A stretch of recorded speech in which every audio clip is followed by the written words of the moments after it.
Path of Exile Forbidden Sanctum is having its live announcement soon, and in their teaser they reveal a pretty dang terrifying monster. It's tall, beefy, with a wolf or lizard-like face. It has a bird's skull on its belt, a long and jagged sword, and oh yeah, it's covered in candles with wax melting down its body. The scariest part? He can light his own bat candles. For all we know, this monster lit every candle in this room with his own fire powers. He doesn't even need a match. How can we possibly hold a candle to this level of power? Sorry, that was terrible. So, what can we tell from this teaser? First, the name Forbidden Sanctum. Sanctum refers to a sacred place, which implies it was a place of religious or spiritual worship, like a church or a shrine. Sanctums are also usually exclusive. Unlike a normal church, a sanctum usually requires some prerequisites to enter. That could either mean it's hidden away and that bars entry, or that only certain people are allowed inside. Very exclusive VIP sanctum. But it's also forbidden, which means no touchy. Is this sanctum newly forbidden? Or has it been long shunned and forbidden from being entered? Are people forbidden from entering it, or is forbidden meant to be more as flavor, that it is debaucherous or disavowed in some way? Right off the bat, I will tell you I think that this is going to be a map-like area with multiple rooms and paths, where we either make choices before entering or are timed, or given a limited number of choices of where to go while in the map to find someone or something. Having 4 doors in the room, one of which we are entering, and being generally a small room, I doubt one room at a time is the whole layout. And I also doubt that the monster we are seeing here is the big bad, or the end goal, because there's an open door behind it. The monster might not even be a boss, but more of a mini-boss encounter. And I think I know where the sanctum might be, or at least who created it. So let's get into that. Taking a look at the room, there are some assets being reused that may or may not have weight on the location or origins of this sanctum. What immediately caught my eye is the use of the Innocence Altar, as it is seen in the Crimson Township map. That map is based off of Oriath, and the altar itself is within the boss room, a church that has been converted from a Templar place of worship to a shrine for Kitava.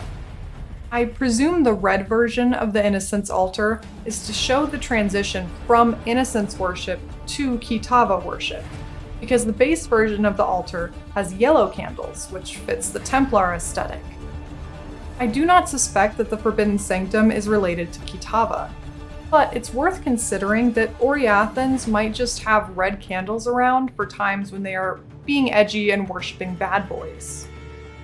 There are other elements in the room that look more eternal than Oriathan. The tile set and the small staircases and elevation changes look like the bathhouse in Act 8. The Eternals did build their capital, Sarn, over the ruins of the Greatest Vol Empire, where Atziri once reigned, Azala Vol. When Vol began the Empire, he specifically banished any use of thaumaturgy or virtue gems. The Vol were big into rituals and thaumaturgy. They were also into red. Could the use of red candles be an indication that this was once a place of secret Vol-adjacent worship or rituals that were forbidden by the Eternal Empire? That would fit the name of this league well. But then finally there is the monster. This monster is very, very similar to a monster we saw just briefly during the original ExileCon of 2019. In the Ogham Manor, at the end of Crip's playthrough, he runs into a monster called Candlemass. It is a large beast with white candles going down its back. The base of the monster, the candles and general shape, is undeniably the same asset. There are some differences though, besides the color of the candles. Candlemass has wings and a shield. We don't get close enough to see Candlemass's face shape or belt, but I think the removal of the wings in particular is supposed to indicate that these are not the same monster, and maybe not even related monsters. Also, I couldn't find any matches for the sword itself. The closest I could find shape-wise was the Ewar's Mirage, but that's a rapier. This is either a one-handed sword or a two-hander that this big beast can handle with one hand. The gold or platinum Chris are close, but obviously daggers, so trying to figure out the sword's identity gave no insight into the beast's origins. We know that PoE 2 assets are being introduced into the current game, but could there be a connection to Esamir here if Candlemas is being reskinned? We don't know enough about the aesthetics of Esamir to compare the room to what we've seen, but in terms of general Esamite weapon aesthetics, colors, themes, and their religion, I actually don't suspect that this is an Esamite sanctum. Their religion, the first ones, are beasts, yeah, but more traditional beasts, not ones wielding swords. When Rigwald is taken over and transforms into the Great Wolf, he becomes a wolf, not a werewolf.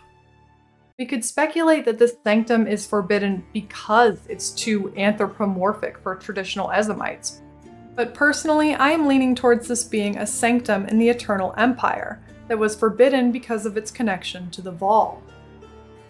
Considering the integration of the remaining Vaal after the first cataclysm into the Asmiri tribes, I imagine that some Vaal beliefs were absorbed and integrated into the Asmiri. Yes, it was 400 years after the fall of the Vaal when Veruso led the Asmiri down the mountain range to create the Eternal Empire. But we know that even in modern day, characters like Alva can trace their ancestry to the Vaal. It's likely that any people who traveled with Veruso down the mountains, who were interested in the Vaal's beliefs and rituals, would be especially excited by the prospect of settling actually on the ruins of Azala Vaal. Veruso banned thaumaturgy amidst a crowd of people who had taken in the Vaal of the past and are now upon the bones of their former capital. Someone surely saw the opportunity to rekindle some Vaal shenanigans. But of course, that would make their Vaal sanctum be considered forbidden by the Eternal Empire.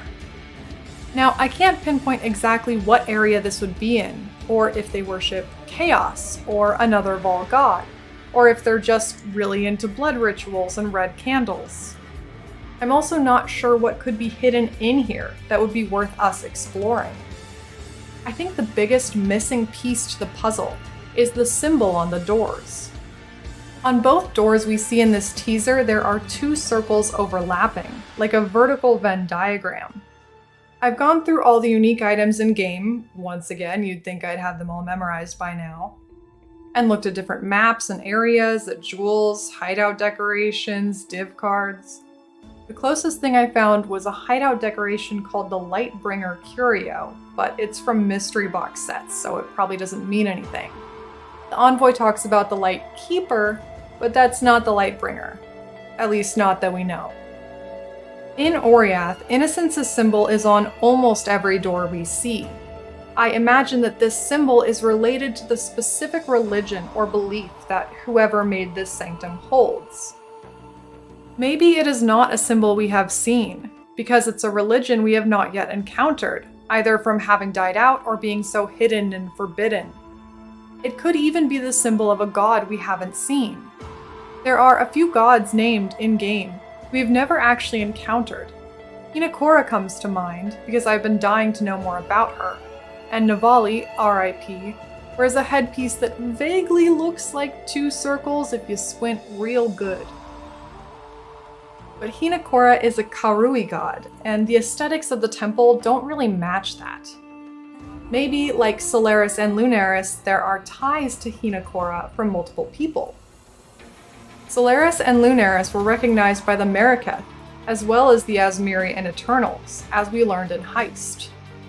We do also see the red candle version of the Innocence altar here, which was used for worshippers of Kitava within Oriath.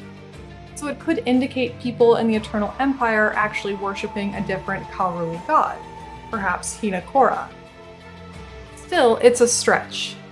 I think it's more likely just a place for Eternals to do bad, nasty magical blood things like the Vaal. I would also be curious to see if the person who runs this fine establishment will show up. If we do meet someone in here, will it be someone from the past? Or is it someone from the present who has opened the place up? Is it a god themselves? Whoever has control of the Sanctum now, I also imagine that something powerful is held here, and we will likely have some greedy new NPC dragging us into this candlelit nightmare church. Hopefully there is something truly wonderful, and ideally terrifying, deep inside this maze of a forbidden sanctum.